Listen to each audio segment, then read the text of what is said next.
Salut tout le monde, j'espère que vous allez bien. On se retrouve dans une vidéo à la bonne franquette parce que j'ai oublié ma charge pour mon autre caméra chez mes parents et comme vous pouvez voir dans le décor en arrière de moi, je suis à mon appartement. Donc aujourd'hui j'avais envie de vous filmer une petite vidéo avant de retourner à Granby pour travailler. Je veux vous filmer dans le fond une Q&A, donc je réponds à vos questions. J'ai posé des questions sur Instagram, je vous laisse d'ailleurs mon Instagram juste ici si vous voulez aller me suivre plus quotidiennement. Donc je vous ai posé des questions. En fait, je vous ai demandé de me poser des questions. Je suis désolée d'avance si l'éclairage change ou vous entendez du bruit parce que c'est ça.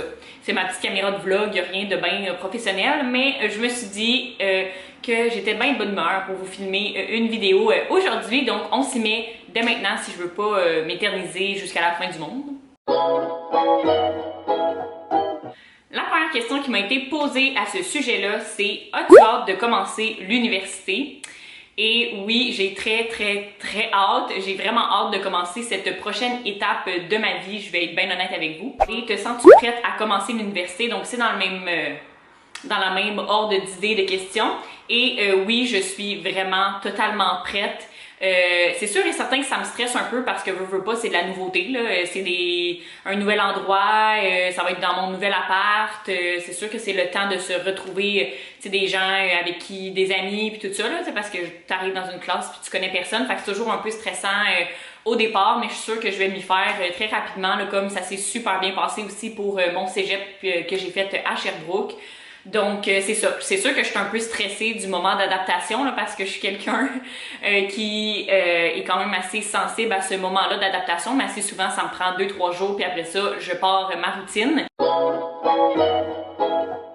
Comment as-tu commencé tes vidéos sur YouTube? Qu'est-ce qui t'a donné envie de filmer ton quotidien? C'est quand même une bonne question. Ce qui m'a donné envie de filmer mon quotidien, c'est vraiment parce que je suis des filles sur YouTube depuis que j'ai 10-12 ans. Donc ça fait vraiment longtemps. Puis YouTube a comme passé à travers ma vie au complet. Depuis que j'en écoute, on dirait que ça passe à travers toutes mes épreuves, quand j'ai besoin de me changer d'idée, quand je vais pas trop bien, quand que je suis hyper contente, quand je vis des victoires, ben YouTube, j'en écoute tout le temps des vidéos au quotidien, je suis des filles, donc c'est ce qui m'a donné vraiment envie de commencer YouTube parce que je me suis dit que moi aussi, je crois que j'ai quelque chose de bien que je peux vous apporter. Je suis en plus quelqu'un qui adore jaser, qui adore parler, qui adore partager. Donc c'est ça, c'est ce qui m'a donné envie de partager mon quotidien parce que je me suis dit que je pense que je peux apporter quelque chose de bon pour quelques-uns ou quelques-unes d'entre vous qui m'écoutent. C'est quoi ta partie préférée dans la création de contenu? Je vous dirais que c'est vraiment le montage vidéo. Depuis que j'ai Final Cut, c'est incroyable comment j'aime ça. C'est sûr que c'est très long parce que je commence de très loin, là, donc j'ai beaucoup de choses à apprendre, mais c'est quand même quelque chose que j'adore faire du montage.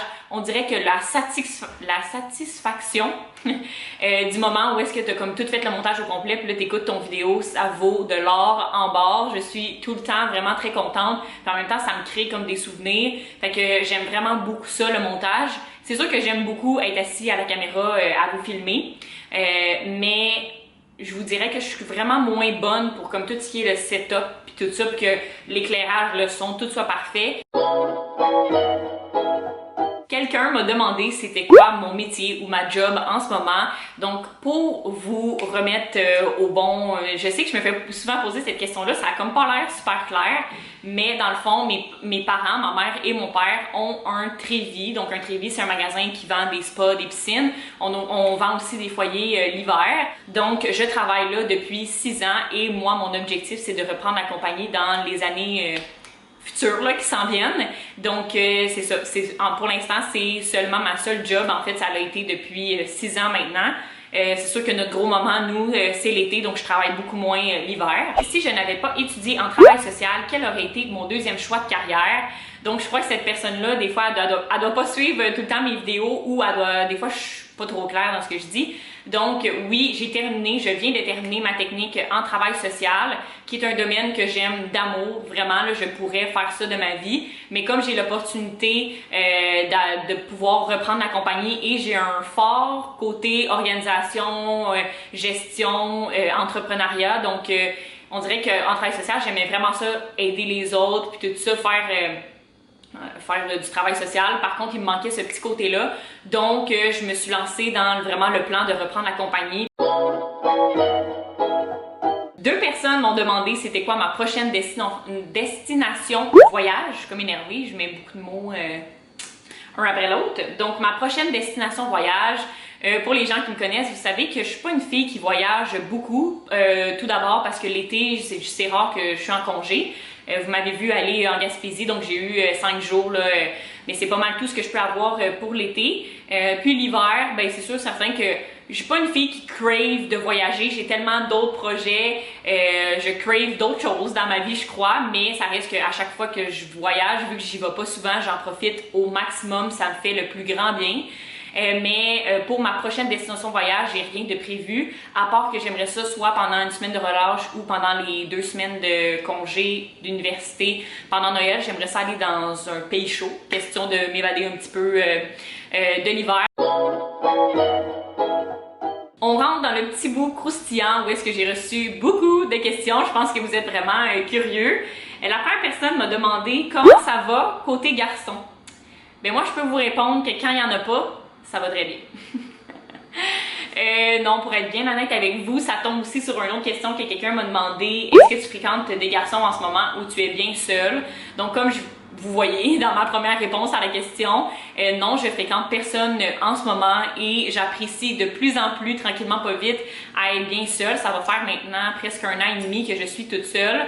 C'est sûr et certain que je reste quelqu'un qui adore être en compagnie de d'autres personnes, qui veut être en couple, qui croit en l'amour, même si j'ai vécu plusieurs choses qui m'ont fait perdre la foi en l'amour. Je sais qu'un jour ça va arriver, peut-être pas maintenant. Alors c'est ça, j'en suis pas mal là-dedans, donc non, pas de fréquentation et je m'en viens de plus en plus bonne à être toute seule, même j'apprécie de plus en plus et je fais mais j'allais dire faire des meilleurs choix, là. J'en fais encore des pas bons. Pour mes amis qui passent ici, savent de quoi je parle.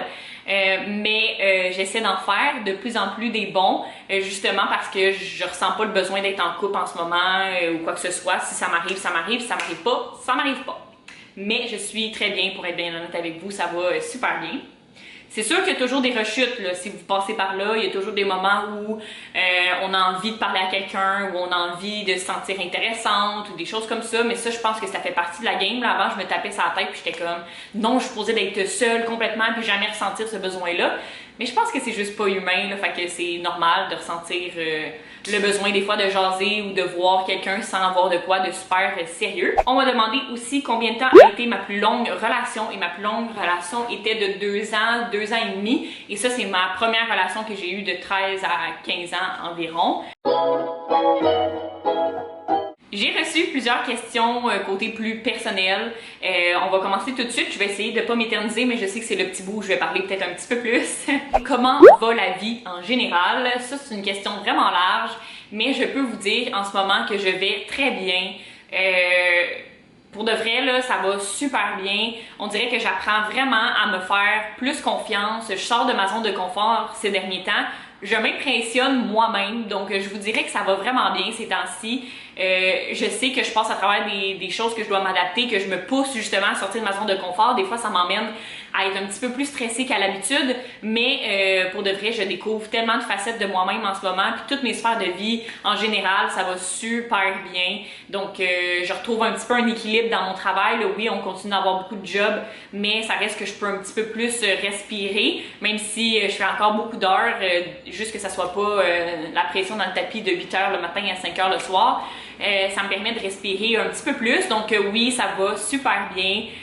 Aussi, vous le voyez, on dirait que je me mets beaucoup moins de pression avec YouTube, donc ça fait en sorte que je vous sors des vidéos, même si elles sont pas parfaites, on dirait que ça laisse aller plus mon inspiration vu que je me mets moins de pression ou la barre haute. Où te vois-tu dans 5 ans? Et cette question me fait tellement plaisir. Je sais que ça fait freaky beaucoup de personnes, là, quand on leur demande de se visualiser dans le futur, mais pour moi, c'est une façon de me motiver, c'est une façon de me lever à chaque matin et de continuer à être déterminée pour me rendre à mes buts. Je sais que pour moi, dans les prochaines 5 années, il va se passer beaucoup de choses et pour de vrai, oui, ça me stresse, mais j'ai vraiment très hâte.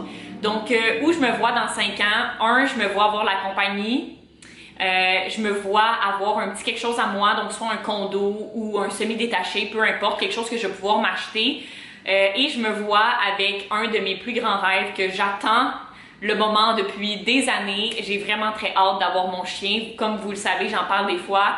Je veux un bouvier bernois et pour ça, je veux avoir, tu sais, une place à moi. C'est sûr qu'idéalement, j'aimerais ça avoir un chum pour commencer à bâtir quelque chose, mais j'ai fini de me faire des plans à deux, comme si je pouvais pas être heureuse sans...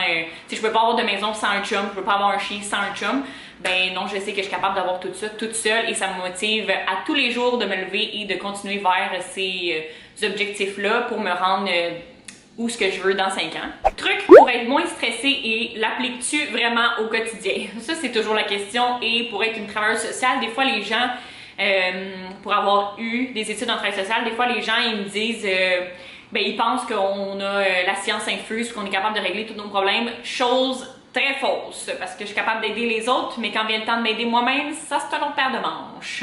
Je pense comme dans toutes les choses, là, c'est toujours un peu de même, dans peu importe la profession. Pour de vrai, mon truc, c'est vraiment de me demander c'est quoi le pire qui peut arriver. Tu sais, souvent avec les examens ou des gros moments importants de ma vie, je me dis c'est quoi le pire, égal, j'échoue, mais je suis vraiment plus qu'une note, je suis vraiment plus que ce moment-là, ce 15 minutes-là dans ma vie où je dois performer. Ben, ça se peut qu'à un moment donné, je performe pas. Tu sais, le pire qui peut arriver, ben, c'est que je me reprends. Au pire, tu sais, des fois, j'étais stressée de mes examens, que ça me retarde l'université ou que ça me retarde des choses. Mais tu sais, je suis comme, mais si ça va arriver, ça va arriver. Comme, l'important, c'est que tu donnes tout ce que tu peux. Puis si cette journée-là, t'as pas pu donner tout ce que tu pouvais, ben, t'as pas pu, regarde. Ça revient avec soyez gentil avec vous-même, j'apprends tellement à me mettre moins de pression. Fait que je me dis toujours c'est quoi le pire qui peut arriver, puis c'est quoi les solutions si jamais le pire arrive. Fait qu'on dirait que ça me déstresse de savoir que même si ça va plus ou moins bien, il y en a des solutions. C'est pas la mort, je suis pas malade, je suis en bonne santé, la vie va continuer à tourner quand même. Décris-toi en 5 mots. On va venir là-dessus. Et c'est une question qui est vraiment difficile parce que dans la vie, il y a beaucoup de choses qui me décrivent. On dirait que j'ai tellement je sais pas, j'ai comme tellement de qualités, mais aussi tellement de défauts que je pourrais vous dire sur moi. Je pourrais me parler de moi pendant des heures pour essayer de me décrire parce que c'est pas tant facile de se décrire en 5 mots précisément. On dirait qu'il manque quelque chose. Mais je crois que premièrement, je vous dirais que je suis quelqu'un qui est ambitieuse. J'ai beaucoup, ben comme vous pouvez le voir là, dans ma face quand que j'ai lu la question « Où te vois-tu dans 5 ans? » J'ai beaucoup d'ambition, j'ai beaucoup de choses et de projets que je veux réaliser dans ma vie et je les mettrai pas de côté, je veux travailler sur tous ces petits projets-là. Donc voilà, je pense que la première, c'est que je suis une fille ambitieuse, j'ai beaucoup de petits projets et de choses que je veux faire dans ma vie.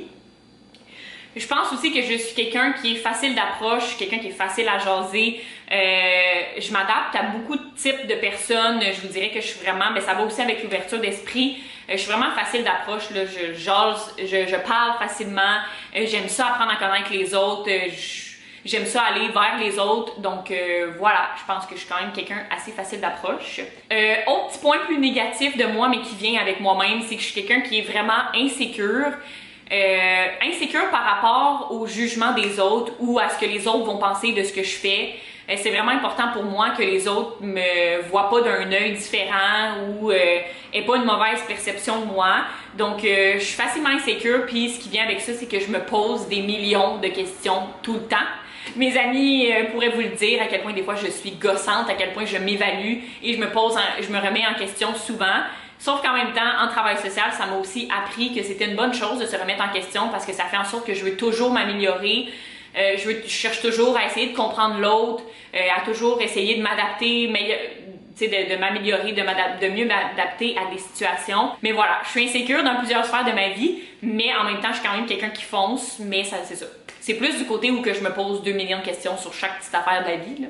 Mais je travaille là-dessus, je deviens de moins en moins pire, puis je suis très bien entourée pour mes amis qui font comment, qui réfléchissent pas, fais-le. Autre chose que vous savez déjà, là, vous me connaissez, je suis quelqu'un d'extrêmement passionné et qui vient aussi avec le mot intense, des fois qui fait peur, mais je vous laisse en barre d'infos un texte qui m'a tellement fait déculpabiliser d'être une personne intense. Puis quand on veut dire intense, là, moi j'appelle plus ça passionné, c'est dans le sens où je me donne à 110% dans tout. Dans mes projets, dans mes amitiés, dans mes relations amoureuses, dans ma famille, dans tout, je suis tout le temps à 110%. Moi, c'est noir ou c'est blanc. Je vis mes émotions, des fois j'ai vis beaucoup trop intense, mais je suis quelqu'un qui peut, mettons quand je vis une peine ou un échec, je la vis intensément, mais le lendemain matin, je suis debout sur mes deux jambes et j'avance, c'est derrière moi. Par contre, je vis intensément donc mes peines et mes joies, donc des fois ça peut être intense, c'est ça, mais par contre, pour de vrai, maintenant j'apprécie, pour de vrai, je me dis que c'est vraiment pas quelque chose de si négatif d'être intense, ça fait juste de moi quelqu'un de ultra authentique et qui est... C'est quand même sain de vivre ses émotions. Je m'excuse si l'angle a changé parce que ma caméra a manqué de batterie en plein milieu de la vidéo. Dernière chose que je vous disais, c'était que je suis une personne déterminée. Donc comme vous avez vu dans tout ce qui est mes projets et tout ça, je suis quelqu'un qui met beaucoup d'efforts pour obtenir ce que je veux. Dans le fond, j'avais eu de la difficulté là, avec mon cours de maths, j'avais échoué, j'avais mis tellement de temps sur mon cours à distance parce que je suis quelqu'un qui échoue pas. Là. Je suis quand même bonne en maths, mais j'ai eu des problèmes avec mon cours à distance et ma tutrice qui a fait en sorte que j'ai échoué mon dernier examen.